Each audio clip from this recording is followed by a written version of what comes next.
வீட்டோட கடை வச்சதுக்கு பதிலாக அந்த ரோட்டில் கடை வச்சுருந்தா கூட ஒரு புரோஜனம் உண்டு.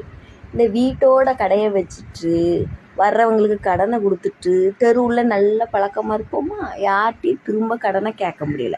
கடனை கேட்டாலும் எனக்கு சோம்பல, பிள்ளைக்கு சோம்பல, என் புருஷன் வேலைக்கு போகல, இந்த பதில் சொல்லி முடிச்சிடுறாங்க. எனக்கு டெய்லி சரக்கு தர்றவங்க என் கையிலேருந்து டெய்லி உடனே துட்டு வாங்கிடுறாங்க. நான் அவங்களுக்கு துட்டு கொடுத்தா தான் அவங்க எனக்கு பொருளே தருவாங்க. அப்படி நேற்று காலையில் ஒருத்தங்க எனக்கு பொருள் தந்துருக்காங்க, நான் துட்டு அனுப்பி விட்டுட்டேன்.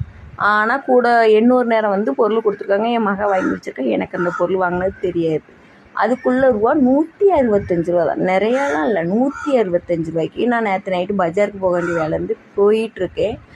அந்த கடைக்காரங்க கூப்பிட்டு, உங்களுக்கு 165 ரூபா பாக்கி இருக்குது, நீங்கள் இப்போ எனக்கு அதை தாங்க அப்படின்னு கேட்குறாங்க.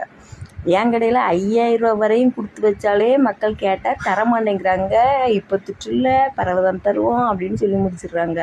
ஆனால் ஒரு 165 ரூபாய்க்கு காலையில் வாங்கியிருக்க பொருளுக்கு நைட்டில் ரோட்டில் நிப்பாட்டி வச்சு 125 ரூபாயை தாங்கன்னு கேட்குறாங்க. அப்போது அவங்க முன்னேறுவாங்களா? நான் அந்த கடனை கொடுத்துட்டு இப்படியே உட்காந்துருந்தேன் இந்த தெருவில், நான் முன்னேறுவேனா? அதனால தான் இன்ன வரையும் முன்னேறலை.